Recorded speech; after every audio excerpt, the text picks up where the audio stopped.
What is going on, everybody? It's your boy Soulfly Trades here, back with another video. And in this video, I'm happy to say we are starting 2024 off on a good note.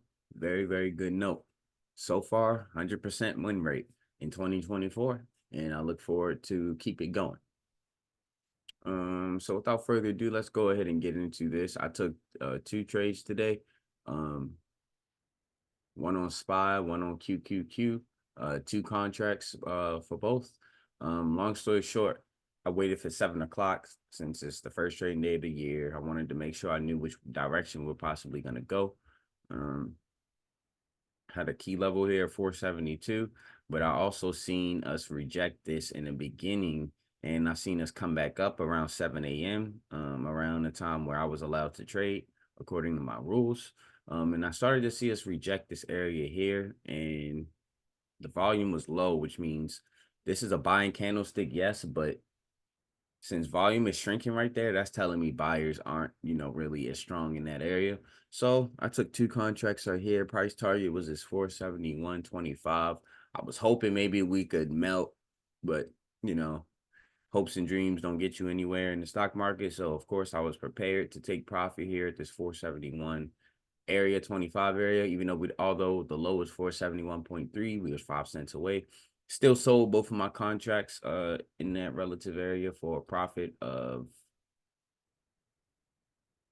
$42 on SPY. Nice little scalp. And on QQQ, same deal. So I seen us failing. I wanted this 404 to get rejects, but I also seen at 7 o'clock, obviously, when I was allowed to trade according to my rules, that we were failing to break above this 21-day EMA and really holding it really well. So I didn't want, I just was being careful. So I took one contract in this candlestick right here while it was rejecting. And once we started to see more confirmation through sellers, I bought another contract. And I sold. I wanted to aim. First price target was 402. Second was 400. This was more of a scalp in this area. Although I didn't sell right here, I sold at these lows around this area right here. For a profit of, and the reason I like trading QQQ a lot now, because I noticed the contracts are super liquid. Like they move very, very well, and I love them. So I really think 2024 NQ is going to be one of my bread and butter tickers.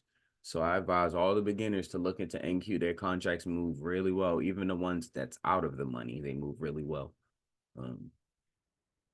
Made $78 on that trade on QQQ. Just those two contracts, taking it from here, from this 404 area to this 401, 402, 401 area. Today was relatively easy, and once we broke through this key level, which gave me what gave me more confidence to hold this trade once we started to retrace, was simply because, number one, we still held this 21-day EMA, and once we broke below this key level that I have here, volume increased on this candlestick with sellers, which gave me more confidence to hold just for at least another candlestick. That candlestick was looking good, so that gave me more confidence to hold for another candlestick. Held this candlestick and it was shrinking, I noticed, so I took profits here. I didn't want to get greedy trying to aim for 400. So I took my profits, made $120 on the day. I'll take that, because right now I'm aiming for 50 to $100, and I'll take it. That's well above my goal, so I'll take it, starting off the year on a good note. Other than that, that's basically all the trades that I took today. If you haven't watched my weekly watch list, feel free to take a look at the trades I'll be looking for this upcoming week on my weekly watch list, because they are still in play. But yeah, other than that, I appreciate everybody for tuning in, and I will see you guys on the next video. Peace.